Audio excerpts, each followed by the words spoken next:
Please rise for the Pledge of Allegiance.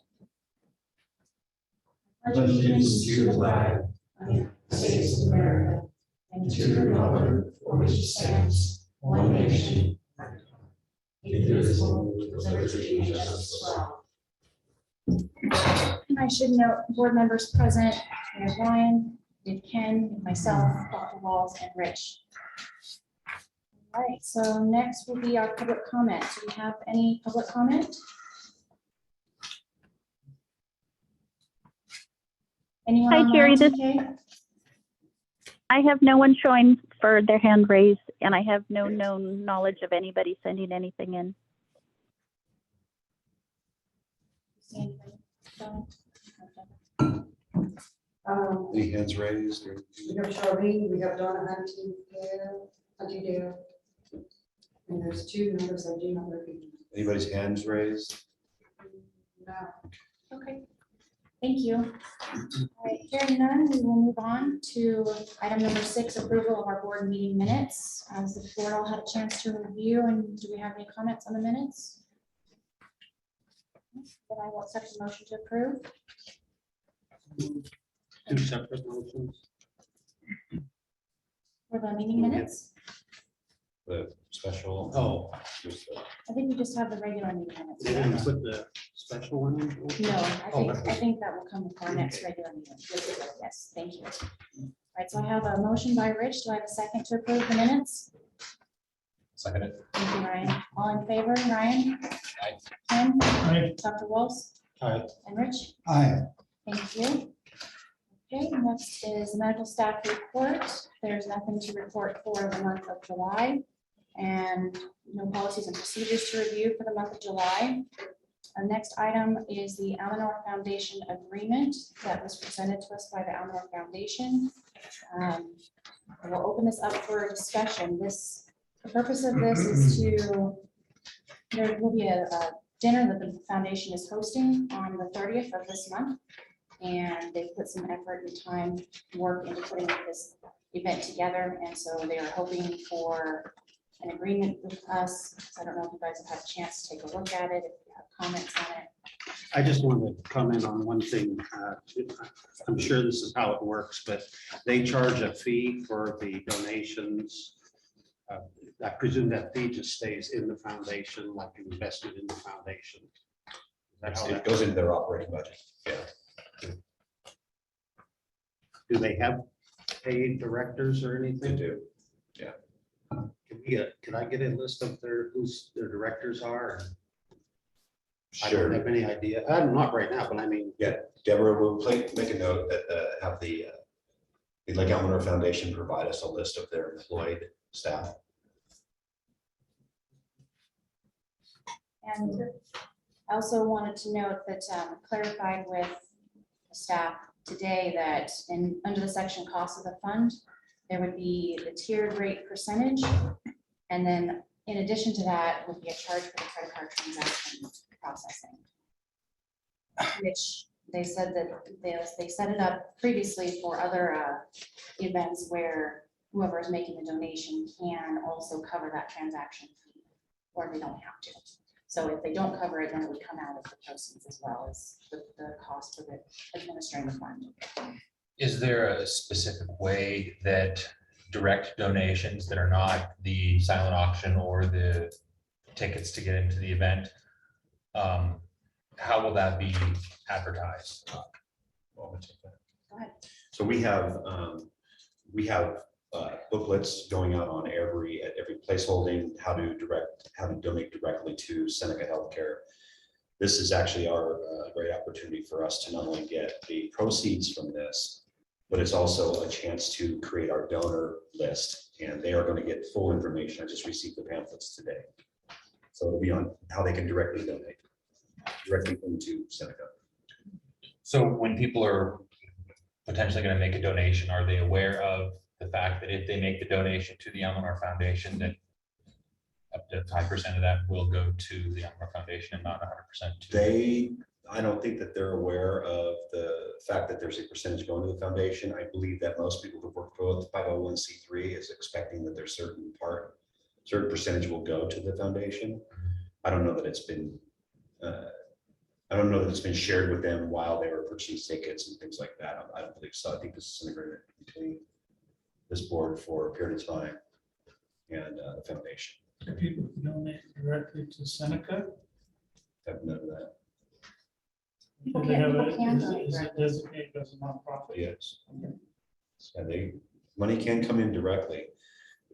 The issue, and I gotta be careful here because I'm on the foundation board, but the number of people it took to spin this thing up, we don't have. So when we do future events that are going to go toward Seneca Hospital, we are either going to pay event planners for the resources because everyone has a full-time job, or we are going to pay a percentage if we go through another foundation. So they provided all the resources going forward, all the people, going out for in-kind donations and starting to create all of the buzz and the activity. That is what this is paying for. Once again, if we did it on our own, it would probably take, and I'm asking for man hours, by the way, just so you know. And the percentage, we want to do a comparison. What did it actually take to run this thing? And what does it look like as it compares to the hours to dollars for the percentages that you're getting? So part of this 6 month, Jerry, if I'm overstepping myself, please jump in. Part of this 6 month arrangement is that we will be getting information as it relates to how many hours were spent by the foundation, so that we can calculate a dollar range, and then at that point can be recalculated. And we're the first entity that they're actually doing this with, so they've indicated they're flexible on, how we want to approach this. Originally, the agreement was an open-ended agreement, and I asked for 6 months so that we could evaluate and see.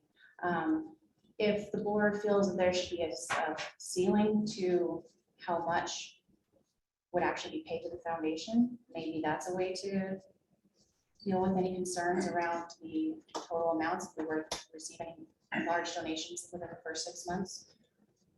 Those are ideas, just throwing them out there. Well, we've already committed to do this.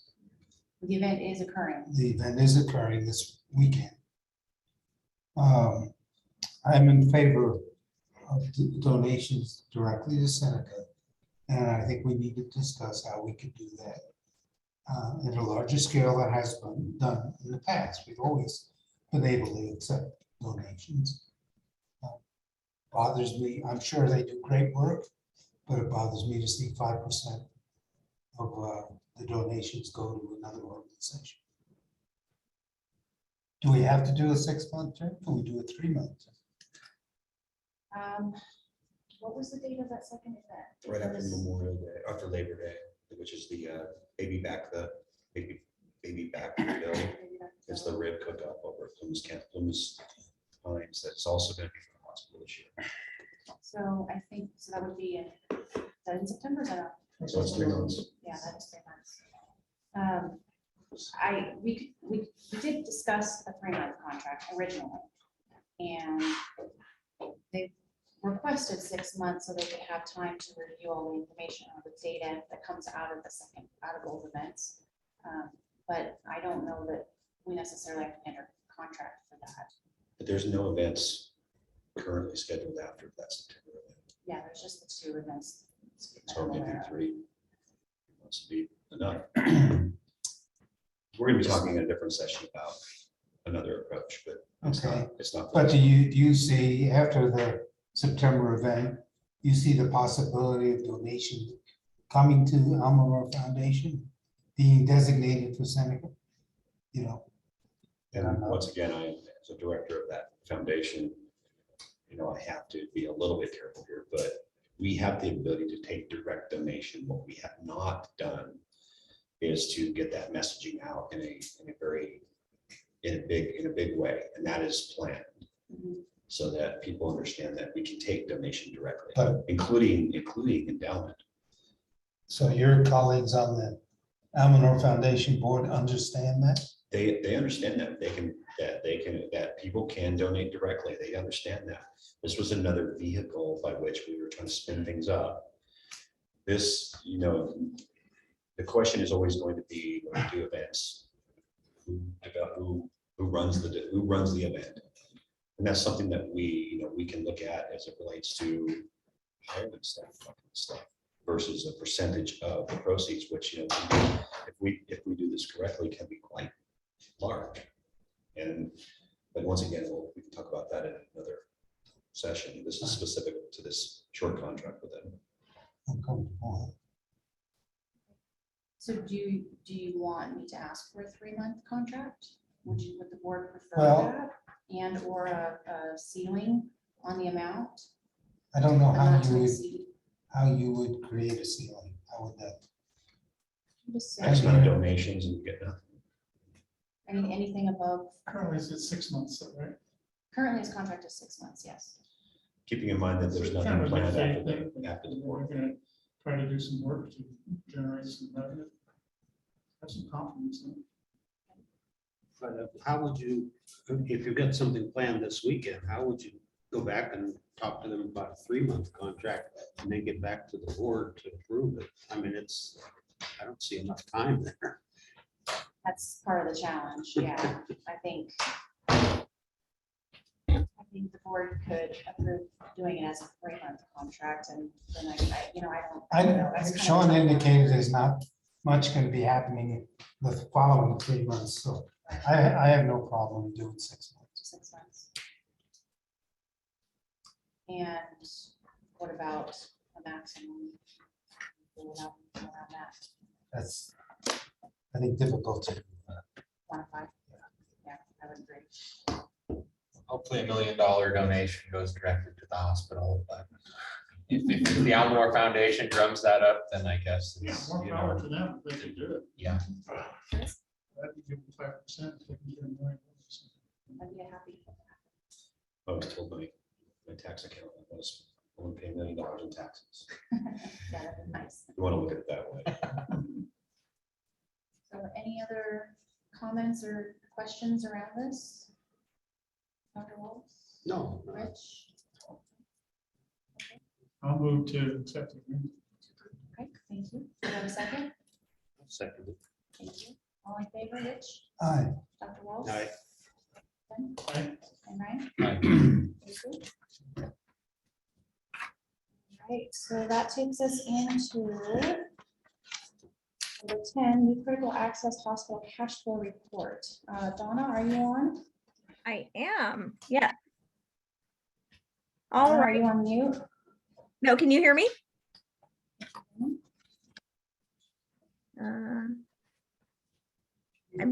Can you hear me?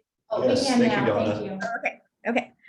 Sounds good. Okay, so in your packet was provided a cash flow for 2023 fiscal year ending 2023. In it is also highlighted in green what were already commitments that were made or are being discussed today.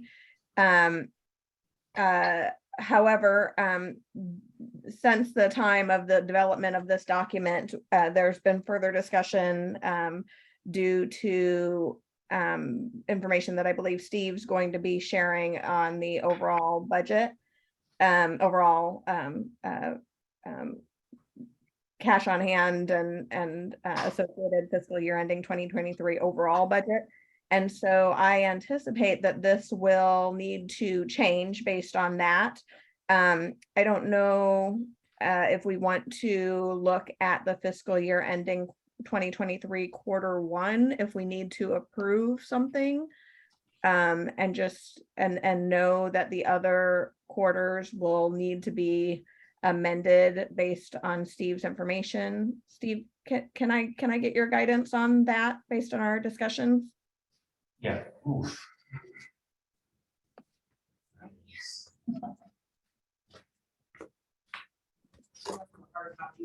Yeah. Yeah, let me just- Can we advance to the next, TK, can we advance to the next page, please?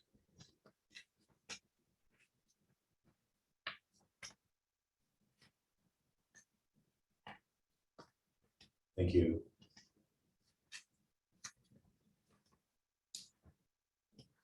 Here we go.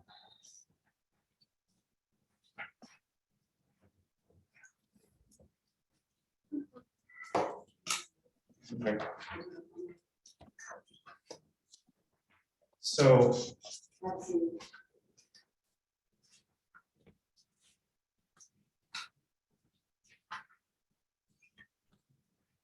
So what we're really looking at is the bottom of page, 4. um, Yeah, if you go one more page, TK, please. Thank you. yeah, the bottom of page 4. So what we had originally projected, or what Donna had produced, these are actual expenses, it's really just the timing of it. What we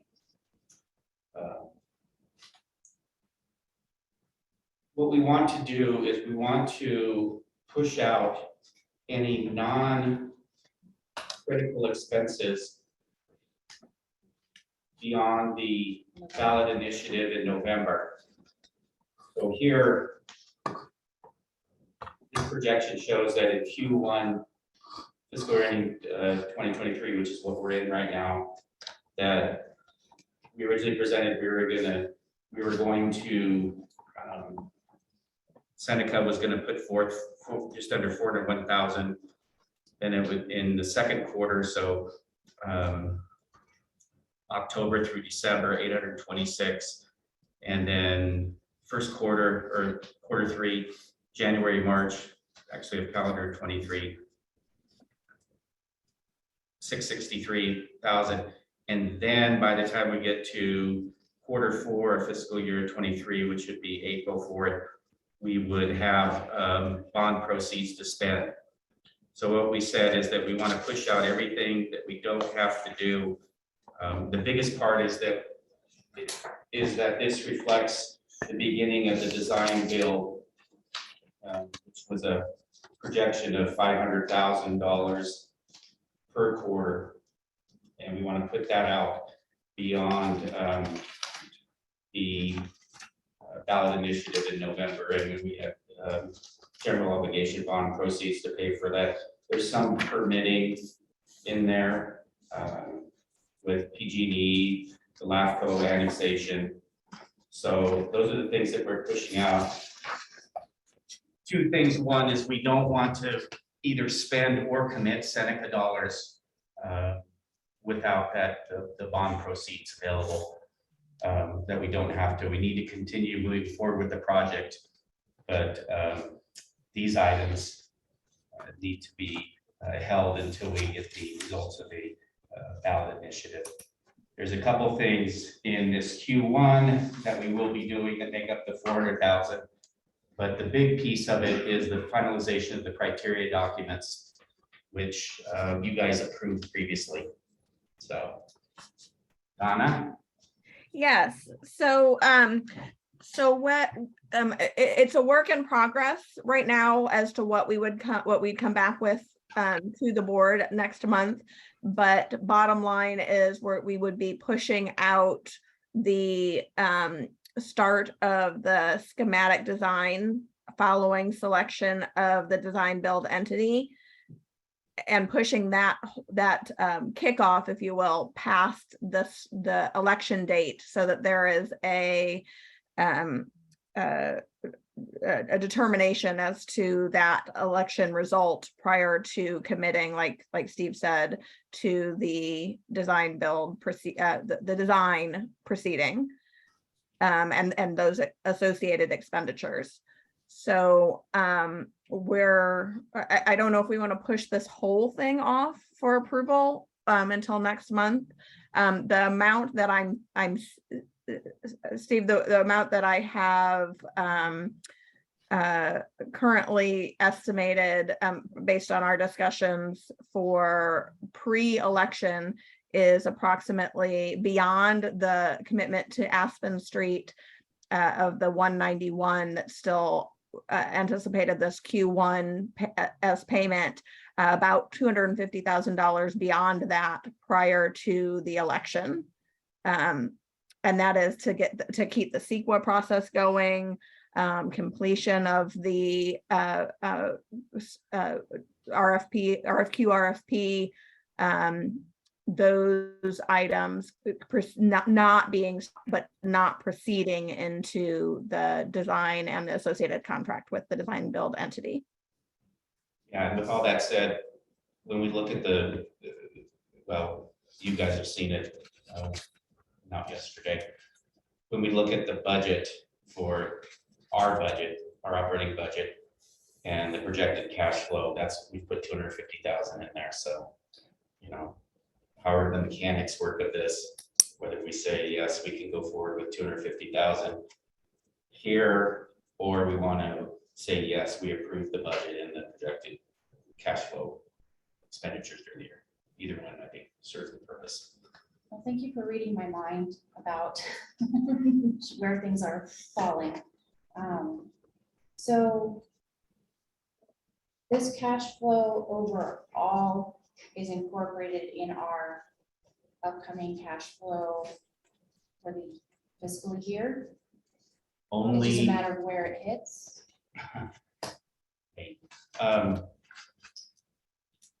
the document you're looking at, yes and no. The 250's in there. Donna did a revised presentation whereby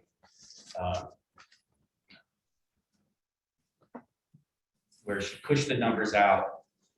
And although she shows that Seneca will make some financial contribution, it will be covered by the bond proceeds. There may be a slight delay where we take temporary use of Seneca funds, pay these items, and then when the bond proceeds come in, we put them against it.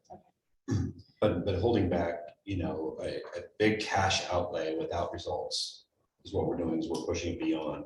And the things that we, depending upon the outcome, there's going to be a lot of discussion after that, but pushing as much away from our cash flow past the election piece. Okay. So that we're not.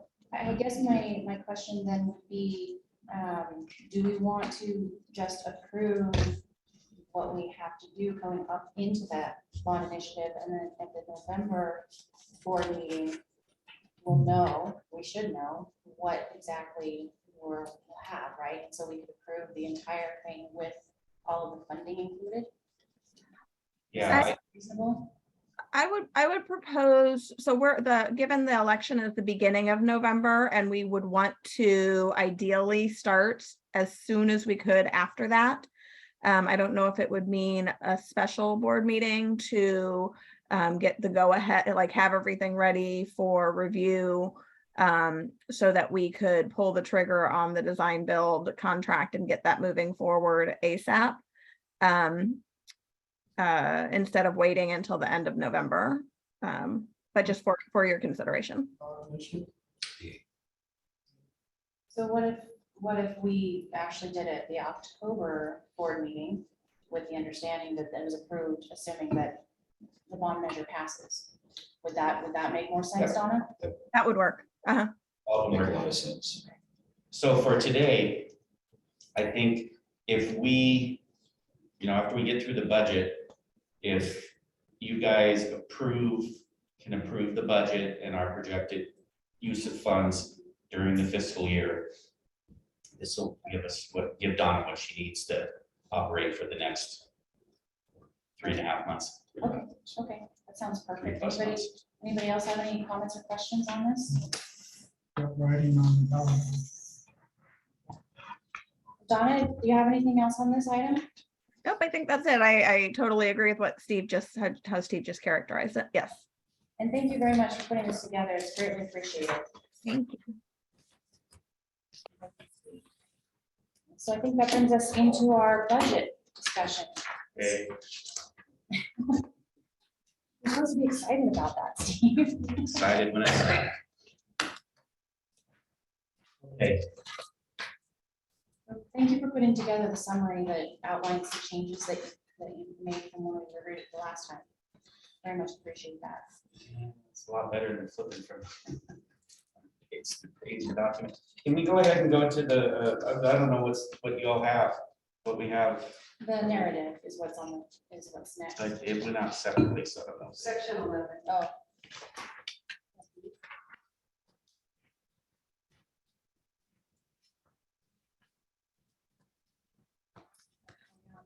Steve, I couldn't hear that. Can you say that again? Number 11, please. The operating budget narrative.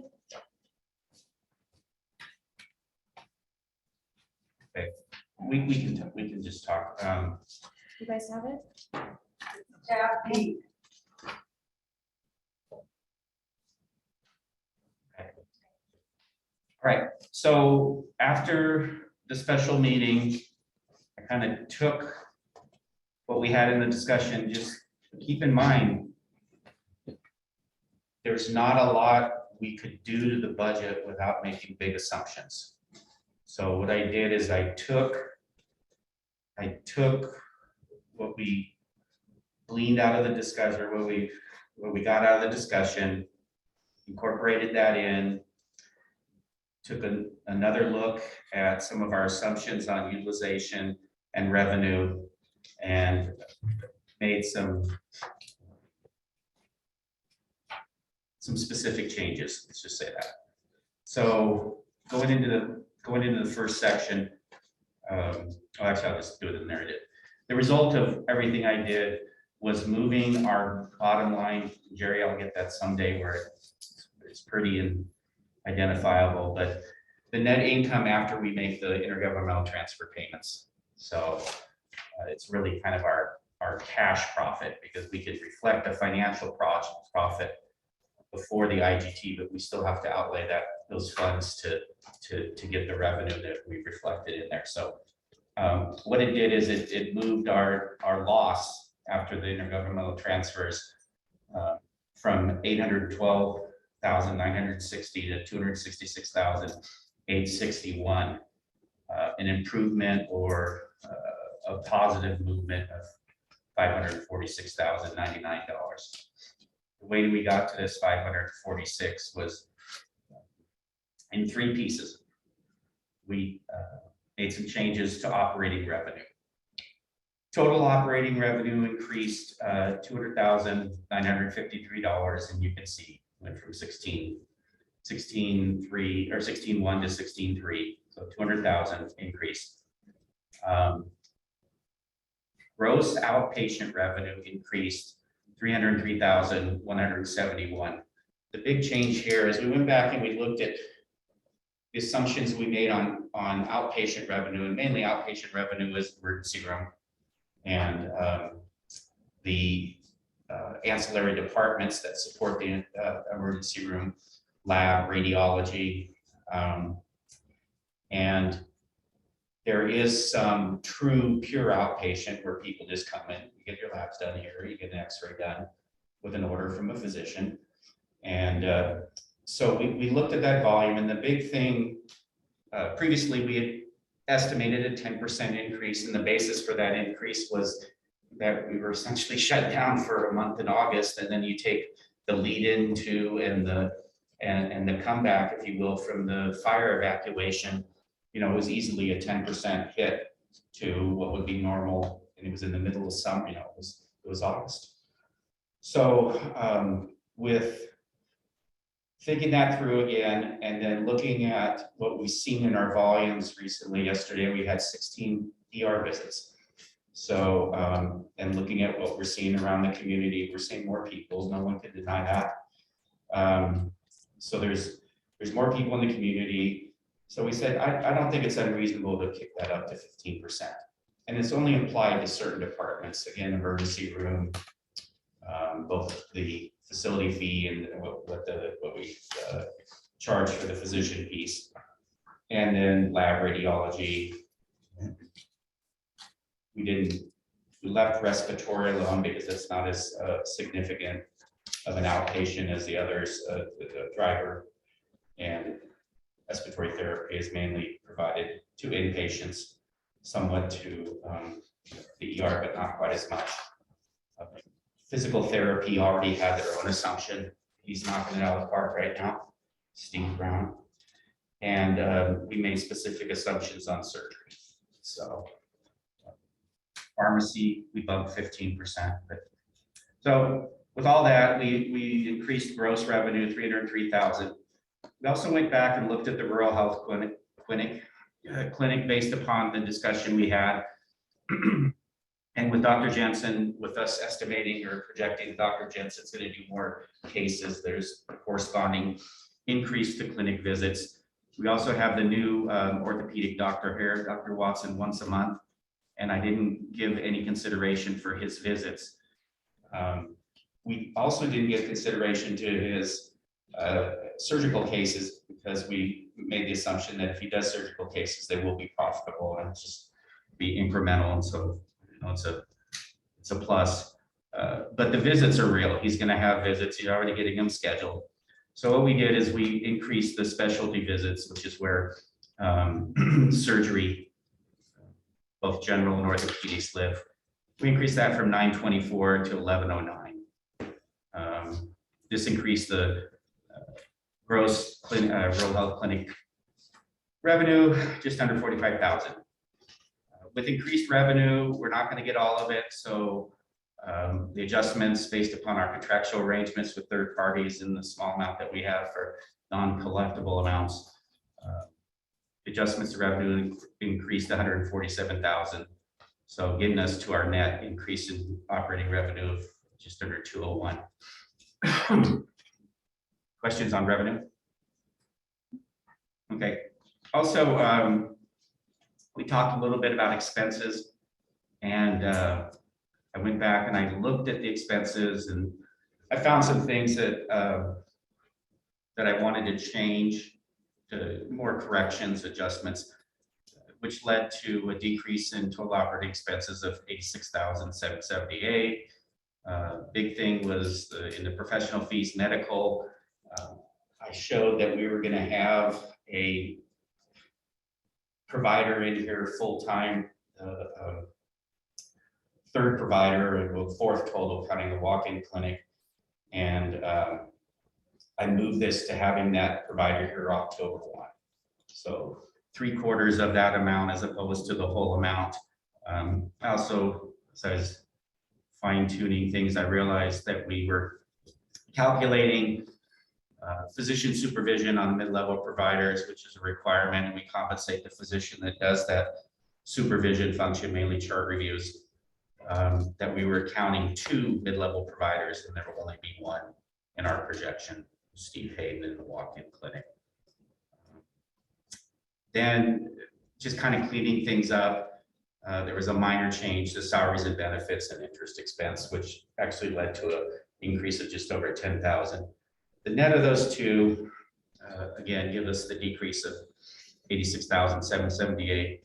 The last piece is, while I was working on this, we received notification from the state SHIP program that we will be receiving a American Rescue Plan ARP SHIP grant. This was specific for COVID-related expenses. We will be receiving it next month in the amount of $258,367. One of the big things we're using it for is we're going to touchless faucets. Has anyone used the bathroom over here?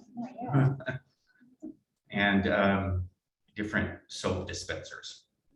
I guess touchless soap dispenser somewhere.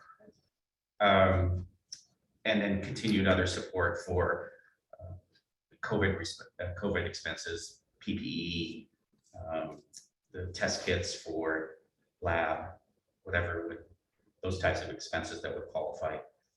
So we were able to pick up 258,000 in other non-operating revenue. And those 3 pieces got us to the reduction of the loss from 813,000 to 267,000. So 2 things: 1, questions on what we did there, and 2, discussion about the budget, I guess.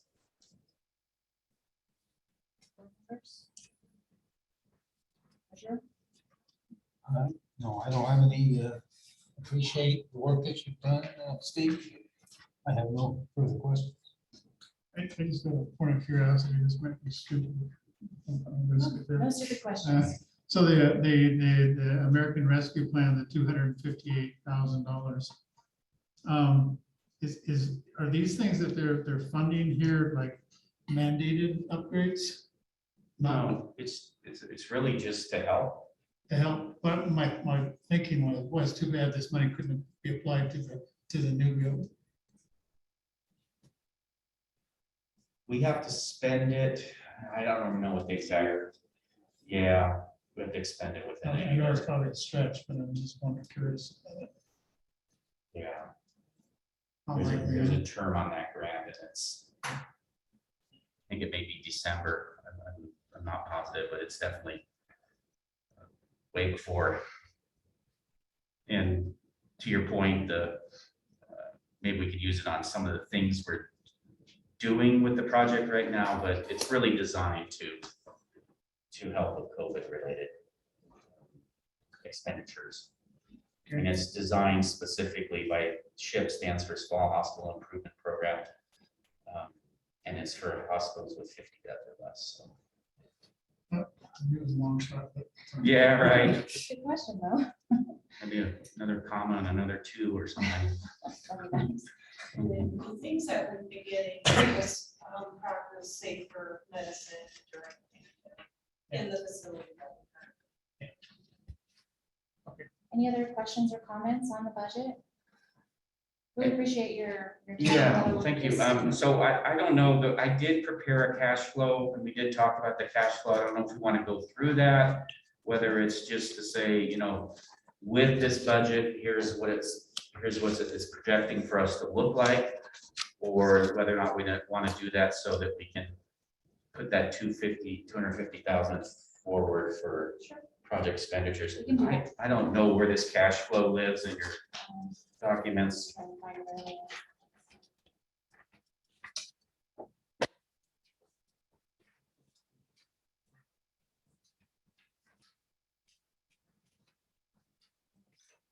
He gets it just 2 pages later. Right?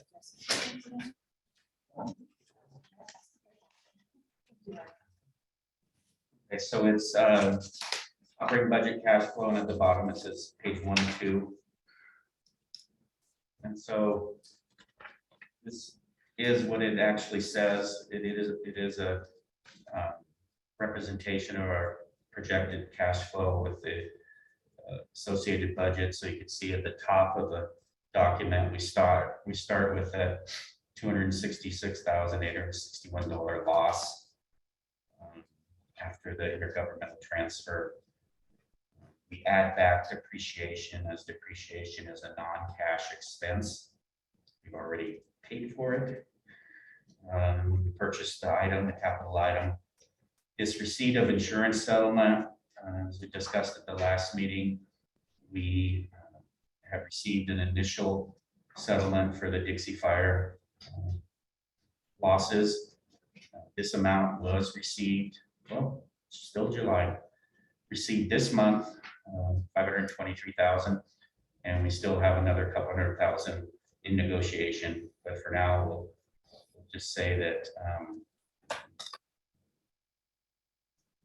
going with the 523. That's what's been settled. So there's 2 ads, depreciation and the insurance settlement, and for a total of 967. Then the items, these are what we call balance sheet items. They don't flow through the income statement. The first item is the principal payment on long-term debt, which right now is only the lease on the Siemens CT machine. This PRF repayment reserve, all the money that the government's given us, federal government's given us, has been fantastic, but it's been an accounting nightmare. They give it to us, and then we'll talk about some more of it in the June financials, but they give it to us, and then we don't know whether or not it's ours for sometimes up to 2 years later. And this 950,000 was the settlement from a cost report from a year where we used the year to compare our lost revenue due to COVID. And we have to consider things like this in the lost revenue. So if we get cost report settlements or payments, plus and a minus, it's part of our income. But this was done after we filed our report and settled on the phase one money. And so it's just been sitting there. We're waiting for the single audit, which will take place next month, for them to tell us, do we need to give this back? What do we need to do with it? My assumption is we have to give it back because it just makes sense. I've asked around and the answer we get is kind of yes, but they're not saying give it back now. So this prior year capital budget, this is a separate page, it's page 2 of 2, but these are the, previously you guys had approved a capital expenditure, which was a combination of things. A total of $1,277,000. We've spent that down, and the remaining amount on this, remaining amount of that $1,277,000 is $449,934. One of the items included in that is the previously discussed 190-ish thousand for the criteria documents from Aspen. The next item is the 250 that we're putting forth for project expenditures prior to the election. And then the last thing is that here's another one of these lovely timing things. In fiscal 21-22, we received this $834,929 as part of the phase 4 funding of provider relief fund for COVID. So we have the cash in the bank, and then I know we're gonna recognize this. There's gonna be no question. Because we've been making, in addition to the SHIP money, we've been making very specific purchases, and we will more than certainly have lost revenue as well. So we'll show income in the current budget of 834, but we already have the money in the bank, so it's a subtraction. So the subtractions total $2,512,796, which leads us to a projected cash flow, or in this case, projected cash flow deficit of $1,812,539. At June 30, 2022, we have unrestricted cash on hand, and for us, unrestricted is the cash that is outside of either amounts reserved for capital purchases or for the board has a reserve account. So $13,287,994 with the average daily expenses for fiscal ended June 30, 22. We have 267.06 days of cash on hand, which is a very reassuring number. With the $1.8 million in unrestricted cash balance against the 13 million, we'll have 11,474,556. Our expenses are going to go up, as we saw in the budget. It'll leave us with 207.61 days cash on hand at the end of next year if all this plays out. Hopefully with all the investment that we're doing, then for our next one, you'll be a lot happier, Steve. Board have any questions or comments on cash flow or any other part of the budget? I just have the board recognize the fact that Steve, with everything that's been going on with the COVID relief funds, the provider relief funds, it's probably been one of the most interesting years for a CFO in healthcare ever. Trying to reconcile all these government things and what we can realize, what we cannot realize, where it has to be held in reserve. So I just like the board. I'd like to thank Steve because it has been a really weird couple of years with all the stuff that's come in, and it's just been strange. And then the fire, it's been very weird. So thank you, Steve, for the outstanding work. Absolutely, we really appreciate everything. So thank you And the very loss of much. Kelly. Yeah, lots of stuff like that. It's good. We have I have a wonderful working group of CFOs, a peer group that meets weekly, and it's the group that we contract with a company, and they manage our supplemental payment programs. And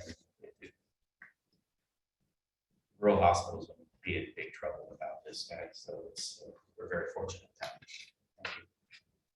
And thank you for all of your time going and massaging the budget too, and updating and looking at where we could look, where we could try to find more revenue. Yeah, I think the big key now is gonna be getting this budget loaded and getting the information to the managers, because that's one part that we failed to do.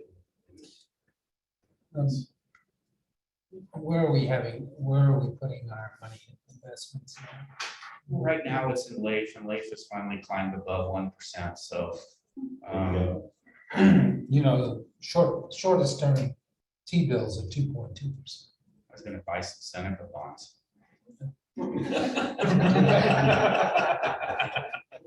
That's a good investment, Steve. Yeah, except we're tax exempt already, but no, it's absolutely something to look at, because we have $12 million sitting with LAIF, so.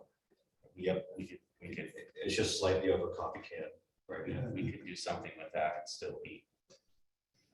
See, I can't help but wonder, looming recession coming, what that might do to our budget. Not coming here, I have no idea. You have any thoughts on that? Well, I don't know that we've necessarily really felt the true impact, and, you guys are following this, it's kind of like a ping pong thing going on, all this going on with interest rates rising and the market's still going up lately. I don't know what's gonna happen there, but the good thing is that it was interesting, to take up more of your time, but the CFO over in Quincy sent me an email, and he says, do you guys have a sense about how the Dixie Fire is going to affect people's interest in, putting a bond forth? And I said, well, I don't know. We'll see in November, of course, but the big thing is that the fire didn't really come into the basin, and it came close to Lake Elmer West and did some damage over there at Canyon Dam, but really the basin is untouched, and so people are coming back here, and unless you drive in from the west through Red Bluff 36. I just worry about revenue generated from people who are not necessarily residing here, have second homes here, people who are just coming out to go camping, Whereas, park, and all those places. it's, They stop coming. Well, I It's thought funny, gas there's- prices would have prevented people maybe this year, but it hasn't. There's been more people here this year, I think, than a couple of years ago. Yeah, that's 3 years ago. my sense is that, boy, they sure didn't interrupt the tours in the summer. It's been so busy. I think it's because of our lake has water still for a little while longer. Until it starts, because down the lakes down in the valley are gone. So people bringing the boats up here and starting camp. I think it's been busy. Well, not Sure as it's a been- labor, but I'm just wondering if there's a population that comes up here and goes, oh man, it's not what it used to be, and next year when we're not fielding. Well, I tell you, I wish we had a Yes, crystal crystal ball. ball, okay, 'cause, Sure would like to see that crystal ball. I hope it's countered by a Zoom boom, where people want to actually get out of the city, come up here and start residenting. But, there's something to say, back to what Steve said, what a crazy couple of years. At the same time, while it's been a crazy couple of years in trying to figure out how we maneuver ourselves in the operation space, we've been doing a lot of investment, that we've laid down a lot of money in investment for this particular plant. And that investment has got to pay off. Ultimately, that has got to realize, in higher volume, higher procedure volume. So that is the goal. And this budget reflects the investment without a lot of additional revenue at this point. So it's up. Does the hospital see a lot of PCT hikers? Not really. We talked a little bit about offering up a special PCT thing. We're putting our sign over at the PCT trailhead. I'm a PCT angel, so I see a lot of them coming through.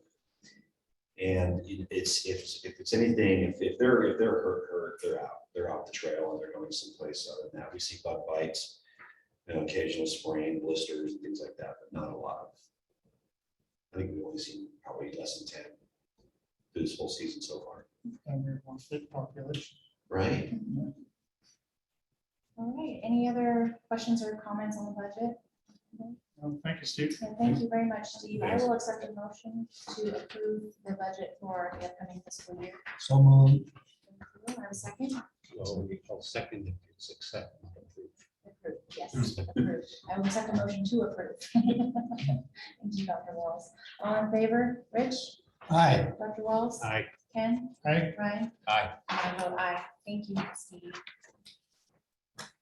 Okay, the next item on our agenda is financial reports for June. Right? Yes, thank you.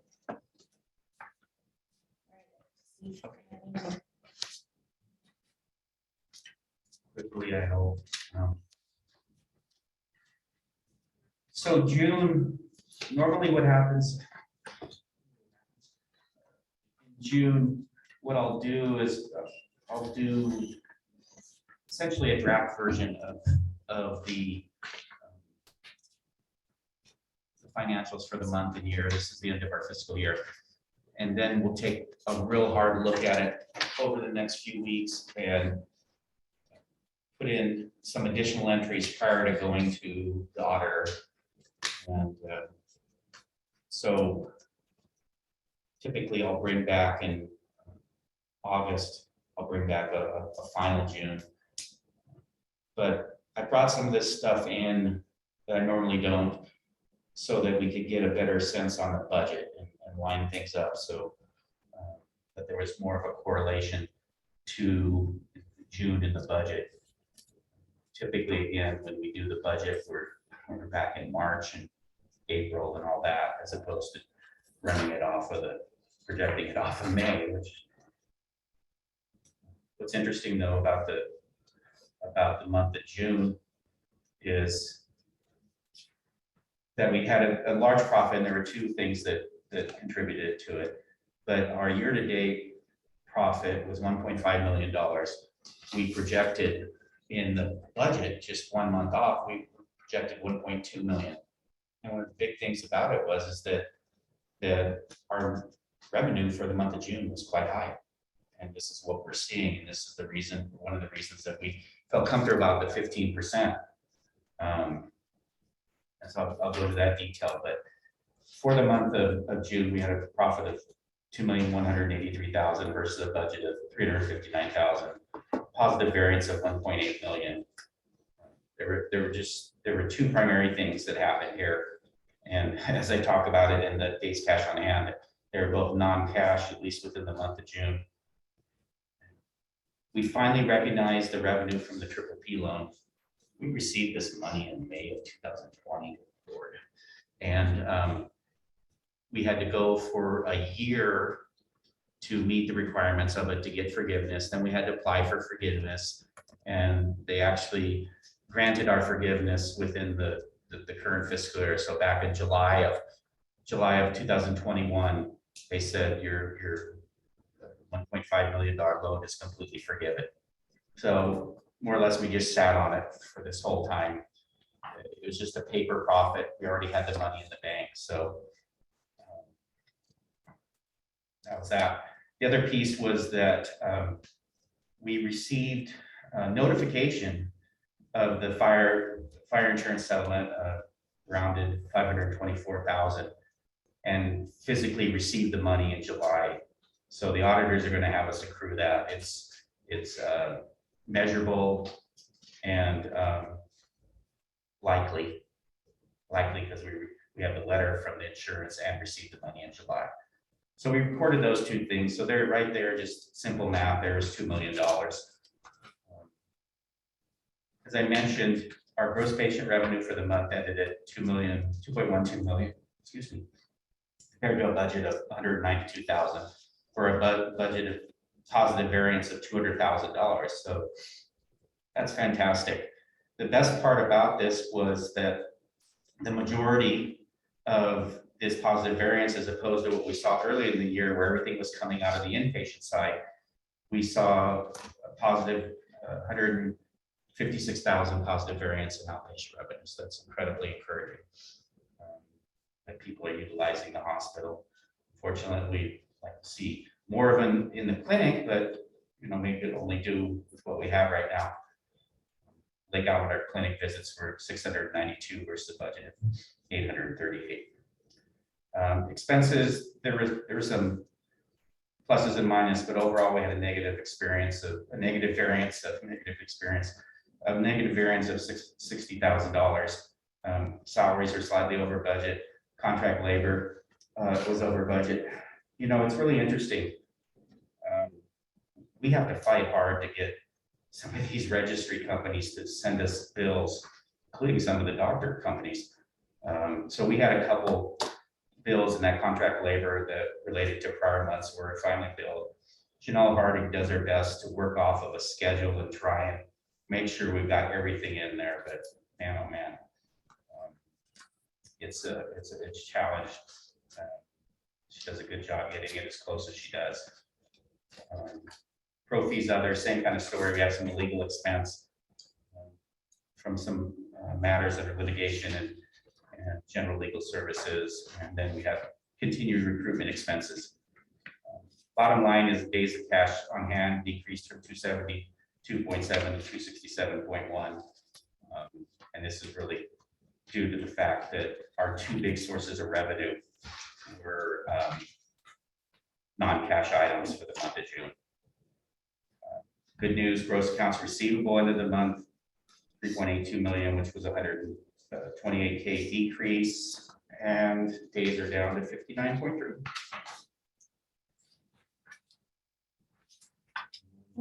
That's pretty much June. Excellent. Any questions, comments from the board? No? Okay, then I will accept the motion to accept the financial statements for June.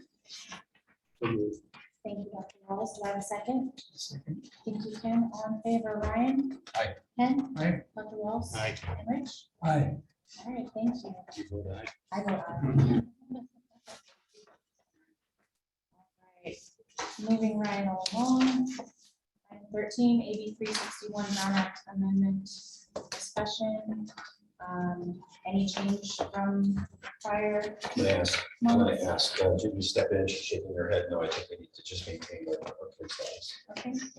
Any objections from the board members? So we keep our meetings the way we've been doing them, posting them in person, but also virtual option.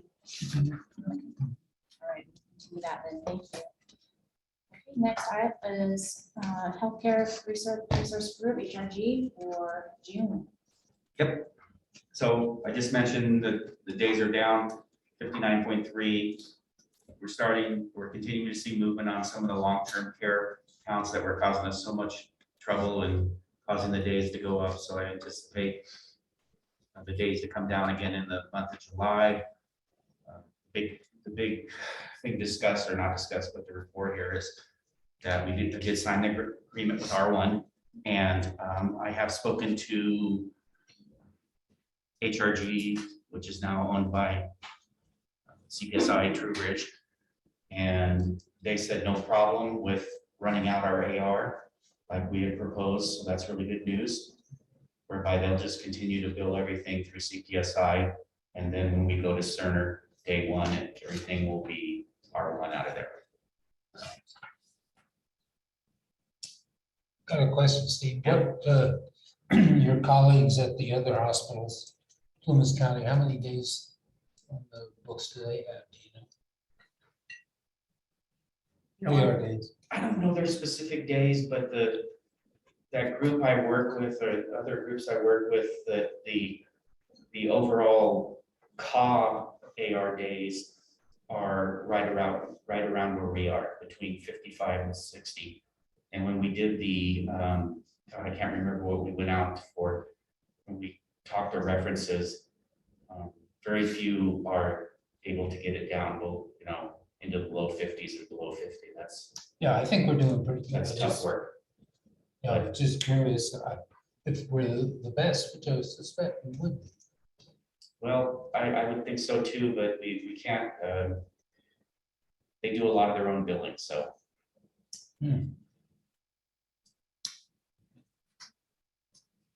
Any other questions or comments on the HRG report? Do you have anything to add, Steve, or? Nope, thank you. Thank you. All right, next up is the Critical Access Hospital Update Report, tab G. Donna, are you still on? I am, yes. Thank you. Righty. Looking at the tab within your packet, starting with CEQA-NEPA, we will be reviewing in closed session the ongoing information with the technical study preliminary findings. Right now, we're still at about 90% complete with those technical studies, needing that to be stabilized before they can finalize the initial study. So more to come on that. We will need the heliport location and associated approvals through Collins Pine, not regulatory approvals, as part of that, getting that stable project description. And we're continuing communication with USDA on this as well, as far as the NEPA process is concerned. Heliport, we did complete the initial on-site work for the harvest plan, which will be discussed here below, finding that approximately 100 trees will be needed to be removed from Collins Pine in order to do that southwest flight path. That has been communicated to Collins Pine, and they are bringing it up to their leadership for feedback. And then kind of bouncing between CEQA-NEPA and heliport there. Once we get that conceptual acceptance from Collins Pine, then we would get the approval from them to also have some additional technical studies done. For a second, Dr. Bowles has a question. Okay. Actually, the question is for Sean. I'm not familiar with the Department of Aeronautics. They're the ones that so when we plotted our plan for our approach points for the helicopters, the Department of Aeronautics has to look at it and either say, we don't see any major issues with this, or hey, this is raising flags, and you need to go back to the drawing board. So are they separate from FAA? They are. They are. Okay, that's all. They're federal, yes. Yes, they are. The FAA will obviously be taking a look at this as it relates to the impact to the airport and the approaches, but the Department of Aeronautics takes a look at it from the perspective of this works or it doesn't work. That's fine. I just was not familiar with the term. Thank you. Go ahead, Donna. Okay. So once we get the feedback from Collins Pine, we'll work to get some additional technical studies in that area so that we can get the CEQA-NEPA information all put together as one project, as opposed to separating anything out associated with the heliport, which is not looked kindly upon by those reviewing CEQA-NEPA. So that's where we stand with the heliport. Harvest plan, as we indicated, the Sierra Timber Services completed their field work on 7/15, including that offsite work at Collins Pine. They're completing their initial information, and once we get that approval from Collins Pine, we can work to get the final documentation that is inclusive of it's kind of a separate process for the CEQA component, their own CEQA component within the harvest plan, and they can't unfortunately combine those. So we're kind of looking at two in parallel things, with the approval through CAL FIRE to do the harvest plan and the approval through lead agency, the district, as well as the county and LAFCO for the CEQA NEPA, but we are going to be sharing resources back and forth to try and minimize duplicative work.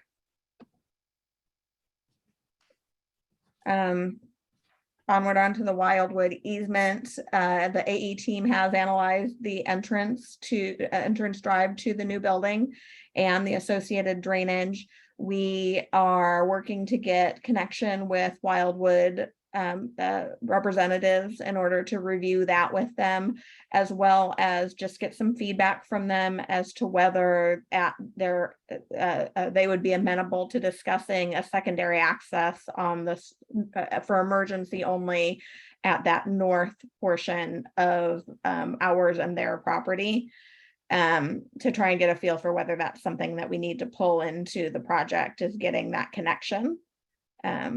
So again, working to arrange a meeting to discuss that. LAFCO annexation, no changes since the last meeting. This is a little bit on hold until we can get the CEQA and the CEQA process moving ahead so that we can get the approval of that through the district, the county, and then through LAFCO. So again, just waiting to make sure that we don't have that we're timing that appropriately, so there's not a bunch of renewals associated with or extensions associated with the application to LAFCO.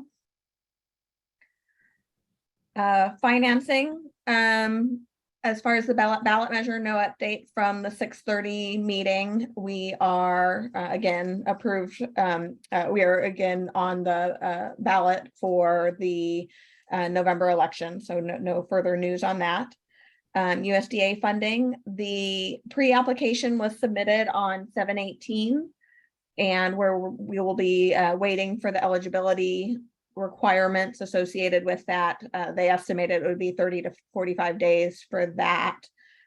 Possible I might have an update for the next meeting, but to be determined. I'll keep you posted on that.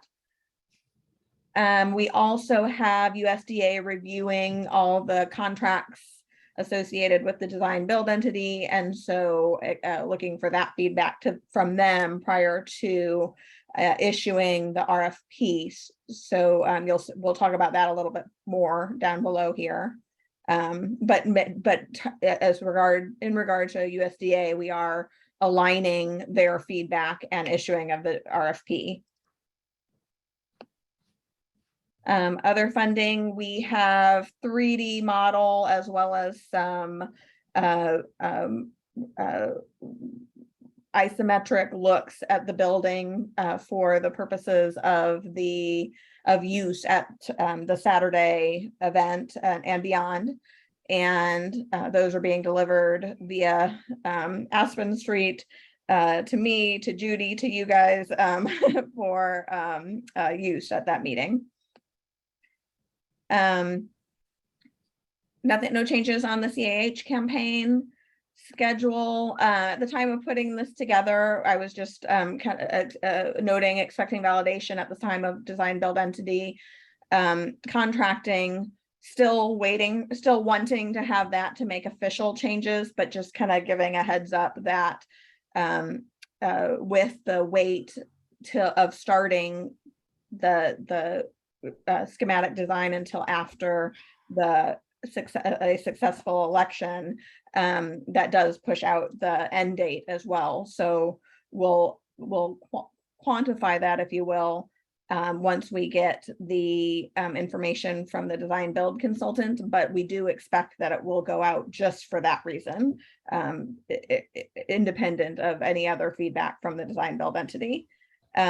So independent of that input from the design build entity, we are expecting a change from first patient Q3 of 2025 to Q1 of 2026. So that's where we're standing now, absent that design build entity input.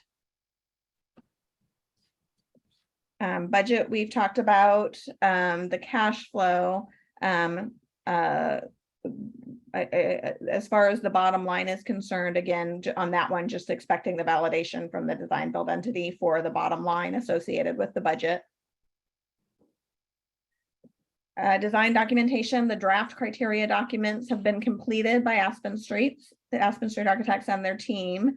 Those are being reviewed in parallel to the RFP being developed and the aforementioned USDA review of that contract. We did receive 3 statements of qualifications at the deadline of July 15th in response to the RFQ. We are in the process of finalizing scoring for that, and then we'll be notifying official determination of that shortlist to the respondents to that RFQ. No changes on the medical equipment planning. They had provided input to the criteria documents, and then they will start back up once we get the schematic design moving forward after the election. So with that, I have nothing further unless there are questions. Thank you, Donna. Any questions, comments from board members? It's interesting to track. Yeah, there's a lot going on. Thank you, Donna. Thank you. Okay, so next up, we have our CEO report, Sean. Great, so July's as it normally is, been a very busy month with our summer tourism. The emergency room has been up quite a lot. Dr. Cooper has been out for probably a little over a month or so, so a lot of our providers have been picking up a lot of the slack. I can tell you that we are bringing a locum in to ease that pressure for Dr. Walls and Dr. Ware have been picking, and the walking have been picking up just a lot. So we appreciate that. We've had a very busy month for recruitment. We've in July, there were 3 potential providers that have been visiting us. And I'll follow up more with that in the recruitment section, but it's been a very, very busy 3 weeks as it relates to recruitment. The next 6-7 months, actually, we're going to readjust that. The next probably 9 months we're going to be extremely busy with replacement CPSI and to Cerner Community Works. I'd like to introduce behind us here Brian Churchill. Brian Churchill is our program manager from Elite Group. He has joined us and he is starting to get his feet on the ground and starting to create some activities, reviewing some things. So Brian is going to be with us for the duration. We did get on the last call with Cerner, we do have a push. This is directly related to their ability to spin up S&P as they transitioned away from Cerner. They went to the S&P group as their implementation body. They've had some delays. So our new go live is now looking at 4/24, April 24th. Welcome, Brian. Yep. Brian, you want to say anything or just? Nothing, it was great meeting the team here today. It will be very busy. ERP replacements for us going in January and then continue our completion before your businesses. Do before our flu season. We will be live, at least a month before the kickoff of our holiday season in 2023. Okay. The Seneca, as we all know, the general obligation bond will be on the November ballot, is now named Measure B. The group Friends of Seneca have begun meeting and planning promotional around Measure B. Once again, you have your distributed document from Best and Krieger. These are our bond attorneys. It's just letting you know some of the guidelines as it relates to any kind of application. That's all. The replacement of our antiquated phone system is been under evaluation. We did solicit, I think I talked to you about this before, we got 5 responses to our request for proposal. Requested an RFI, 5 VoIP systems. I've mentioned it before that this is way more complicated than I expected. VoIP is an interesting beast. I have contracted with a consultant for a very short duration to help us score these RFPs. Somebody who's in the business that can make sense of what they're talking about. So it's a short engagement, it's only a 90-day engagement. It's literally to score the RFPs, help us wade through some of the gobbledygook, some of the marketing materials that we're not making a bad decision. I expect that will be done. We'll be coming to the board with a recommendation for a new carrier and a new VoIP system in our August meeting, and seeking approval, and we'll launch directly into implementation of the new VoIP. Along with that, we have been interviewing interviewing some candidates for the switchboard operator position. So we are getting ahead of that as it relates to the position and the expectations. I would actually like to see them hired and be part of the build so that they understand how the phone tree works, how the system works. The plumbing and sewer system under the concrete slab, a long-term, has been an ongoing saga. There has been more and more damage found further up in the line. It looks like we're at the point now where we found the end. We are going into repair mode. The repair mode will start next week. So we are trying to finish that project up. It has delayed our skilled nursing changeover for at least another 4 weeks. So we are delayed. Once again, we're trying to bring our census back up, but we've got to complete that renovation. This threw a big wrench in the whole thing. So we're going to press forward on that. Refresh project. Yeah, refresh, I think, sewer lines. Mid-level recruitment. So we've like I said, the 3 in the last 4 weeks. We did a face-to-face with Mark Miller PA. Mark has notified us that he will not be taking the position. It had nothing to do with our offer or our location. This was a family decision, but he has notified us that will not happen. Dr. Stephanie Stafford has expressed some interest. We'll be getting back to her. Dr. Jake Oman visited, really liked our place. We are working through some of the details with him, so he's still in the running. Joined is Dr. Bill Watson. He'll be doing his first beginning practice on August 9th. Starting with 2 clinic days per month. Is that right? I heard 1. It's going to be 2 clinic days per month, right? It'll be 1 to start working. Okay, working into with the expectation, we're kind of looking at maybe doing some OR and some surgical work in October, setting that up, getting that completed. Seneca Health Campus upgrade. So these are the completed projects and the projects underway, and that's what we have completed. We're going to put a halt to some of our projects, the ones that are not funded for sure. We're not going to be bringing anything more to the board. We've talked about the cash flow and some of the outlay that we've had as it relates to Cerner or some of the other pieces. We're going to put a little pause on some things and see if we can't make these investments work for us in the, as we move through the winter months into the spring, rather than just keep stacking on additional projects. I think we all need to take a little break, a pause, reassess. So which projects are we pausing? Well, the only ones we're not gonna be doing the upstairs. We are not gonna do the build out of that. We're looking at maybe doing that in the fall. So we've stopped that. We're not gonna get a new storage where the train car was at this point. We're gonna try to work around that. So we're gonna complete these as these are approved, but we're not gonna continue to add on anything, especially as we start into our Cerner space. There'll be too much going on. We're really gonna have to focus in on Cerner a lot. So we're gonna complete some things that we can, the ones that are low projects underway, we're gonna get those done. But other than that, we're not gonna stack anything more. Number 4, the hospital entrance vestibule roof. Does that need to be done before the weather hits? Yes, we actually have, we should have a proposal in our office. The roofer's been up there, taking a look at it. So we will have that done. We'll have the physician's sleep room done. That'll be done within the next few weeks. Just in looking at this, and this doctor from Arizona, it just kind of struck me that Arizona might be a good place to do some recruitment. Trying to escape the economy and the water shortages there, The heat. and everything else. Well, he's at 6,500 feet, so they're cooler than we are. I'm wondering about that. But they are without water. Yeah. Struggling. The biggest thing for them, I'll just tell you what the deciding factor is going to be. So good lesson learned for us. I think I explained it to Brian.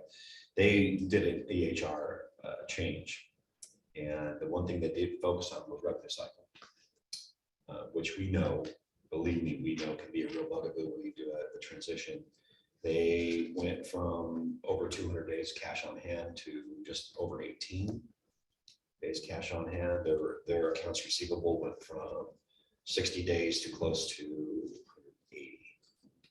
And it has basically taken the knees off the organization. So they're targeted to be purchased and the people that are looking at purchasing it. Dr. Earl is not real thrilled about working in that direction. So we'll see. There's lots of pieces we're working through with Dr. Earl, but he definitely is would fit well here. Any other questions, comments? Thank you for all your hard work, Sean. Pleasure. Okay, next up we have our CNO report. Judy? Sure. So as usual, throughout the COVID updates, the little information on the current variant, the BA.5. The county was a little bit late on updating their current case rate and test positivity rate. They just updated it on Monday. So the current case rate as of 7/25 is 39.1. So you can see that it's just a very slight trend downward from the previous weeks. And the test positivity rate is 26%, which is trending upward, which means more people are actually getting tested that are being reported to the county. Are we doing a lot of tests here? We are. As you know, there was one positive case of monkeypox in Butte County reported last week. There have not been any cases reported in this county.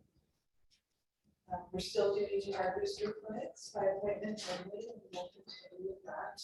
We're still anticipating the arrival of Novavax, hopefully for the next couple of weeks. Sean talked on the long-term care unit refresh project. Nursing recruitment and workforce concerns. I attended a gathering with some CNOs throughout the northernmost part of California, and we all have the same concerns. It was about the nursing shortage and other workforce issues that we really struggle with. And that includes radiology techs and clinical lab scientists. We have been very fortunate to stabilize our radiology workforce with our current techs, and we just hired an ultrasound tech, started yesterday. So she'll be working at least 1 day a week as we it's an ultrasound test. One way that we're trying to stabilize our nursing workforce, as you know, is through our own internal CNA program, which has been in progress for almost 6 weeks now. So we don't recruit some CNAs through that.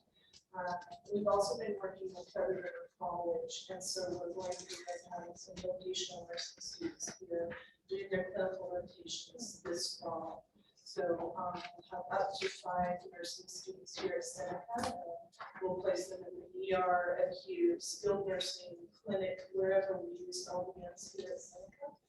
And so that can be part of our interview process here. By bringing in nursing students. That's excellent. I have listed some anticipated equipment needs for our emergency department. The more pricey items are going to be the handheld ultrasound device, and we're researching that currently, and then the purchase of this equipment. I talked about radiology and in the previous last couple meetings about the shortage of contrast media, and it hadn't been affecting us, but now it has. And so we had to put out a plea for additional contrast media to some local hospitals, and PDH was able to give us a plea. So currently we have enough supply on hand to get us through the next 3 to 4 weeks. We will need to pay them back once we can get our hands on some. And this is anticipated. Initially, they said it was only anticipated to be a shortage through July, and they pushed it out to September, and now they're saying we don't know. And so we don't have the ability to. ILO is actually able to take a single dose where you get 100 mLs, but maybe you only need to use 60, and so they're conserving the 40, but they can do that because they have a sterile compound capability. in their pharmacy. We do not have that ability, so we can only use single dose. Do either of the other district hospitals have, do we know, that type of capability? Not that I'm aware of. Okay. Regulatory surveys, we are still anticipating the state to show up at any moment, any second, to look at our skills nursing. And we've already spoken about our focus on surgical services and documents here, and we need to start doing some cases in our. We have everything that we need for him? Yes, we built all of his pull cards. He went through with our surge techs and went through every piece of equipment, identified what was lacking. We've been able to get all of that, and we're ready to go. Great. Do you have any questions? Yeah, you mentioned handheld ultrasound as being an expensive item. Sean, do you know if they're Yeah, running? they vary from anywhere from $28,000 for a Sonosite down as low as $7,000 for a butterfly. Yeah. 7,000-8,000. Yeah, $7,000 or $8,000. The Sonosite seems to be really popular, but we've had several physicians that have seen the butterfly and think it's absolutely capable. So we're going to be reaching out our vendors to get us out here and give us demos for both the clinic and ER. Both our ER doctors would really like to incorporate ultrasound, and some of our clinic doctors would like to as well. So there's a lot of discussion from a lot of the new recruiting people that they incorporated in their daily practice all the time. My understanding is the quality has improved greatly, so. Outstanding. Yes.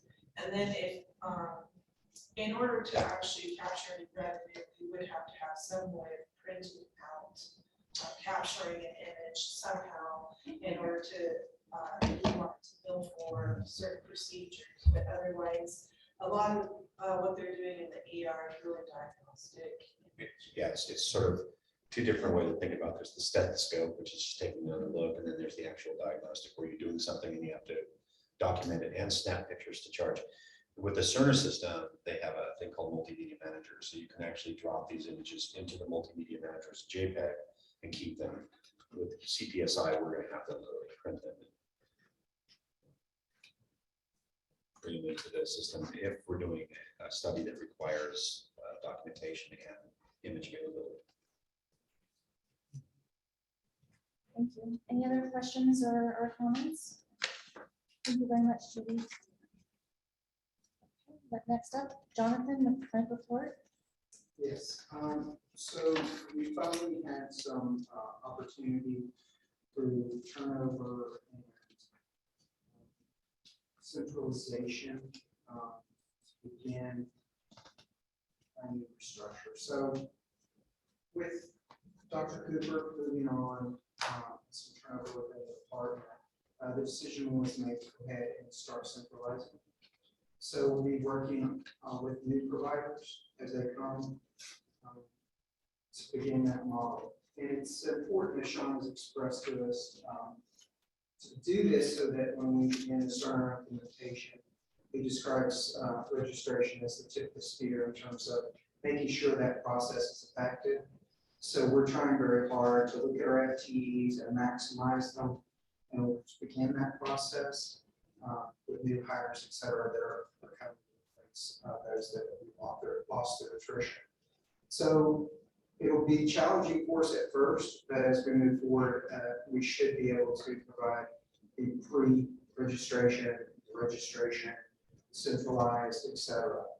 We're also trying to make sure that we're supporting specialty services as we look at space for them to make sure that they have a specific space to provide those services. And we're trying to make sure that that flows and works very well. So we allocate space in C-suite for that. So those are some of the things we're looking at and we're moving pretty aggressively towards right now. So when we're talking about centralized support services, can you give us a feel for kind of what that flow looks like? Because right now people enter from all the different places and they register and see their provider. How do we see that working? So in our discussions, You know, we want to look at it as a traditional model that we've all seen before, where they would all come in one entrance way, and that helps, of course, keep infection control issues at bay as well, as we centralize that and have that flow. Do we see the walk-in clinic? I'm sorry. I think- That is correct. Okay, so that would be where we would see that centralized. That is correct. Okay. So we'll have to look at the spacing and make sure that we're doing that appropriately as we move forward. But we will be escorting them to and from. So like with the new provider, we will have a receptionist in that office. We will have an MA or LPN. But what we'll do from the front is we'll escort back and go get, depending on how busy the MA or LPN is. So one of the things they looked at with the new specialty clinic was restructuring the model so that it'd be easy for them to exit and make sure they don't get lost in the hallways. I know it's a small clinic, but I just get lost if I first started. So they looked at all that. And of course, the decor, they're trying to make sure that the decor is appropriate. But so it's kind of a slow start, but the model will be set in terms of how this will function so that we can work with our consultants and make sure that we set the system up to work in a fluid way. Yeah, we'll have to make sure we're educating our patients as well about the new process and how they are supposed to come in and exit. Yeah, that'll be a big change. It's gonna be a slow burn, you know, we're not gonna go and just do it for everybody. But as we start to centralize scheduling, centralized reception and registration, when you go out, setting another appointment, centralized, and then escorting back. There's gonna be a whole concerted effort relates to, if you're seeing a new provider, please report into here, including signage. When you look at our signage is going to be different, where this is the entry point, and then we'll escort. There's a customer service piece to this as well, but the biggest one for me is that there's a standardization for how we register, things we ask, things we do, so. Okay. Good. It'll be interesting to see how we modify that. Thank you. Any other questions, comments? Thank you. Appreciate it.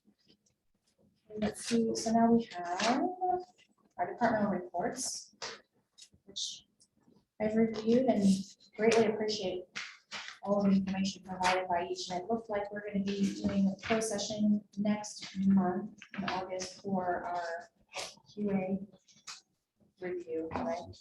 Okay. And compliance. I really love the newsletter, the staff newsletter. I did too. I thought that was great. Yeah. That's work. Yeah, I think that's fantastic. And all the information was very informative and helpful. Does anyone have any questions or comments on the departmental reports?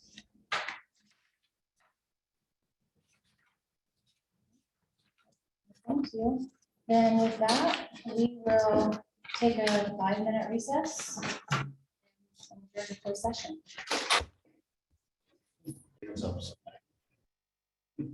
All right, we are resuming open session. No reportable action taken during closed session. I will accept a motion to approve the total amended contract value for Sequoia at $79,320.25. Do I have a motion? So moved. Thank you, Rich. Do I have a second? Second. Thank you, Dr. Wallace. All in favor, Rich? Aye. Dr. Wallace? Aye. Ken? Aye. Ryan? Aye. And I'll vote aye. And our next regular meeting will be August 25th at 3 p.m. here in the conference room. Meeting adjourned. Very good. Thank you Thank all you. very much.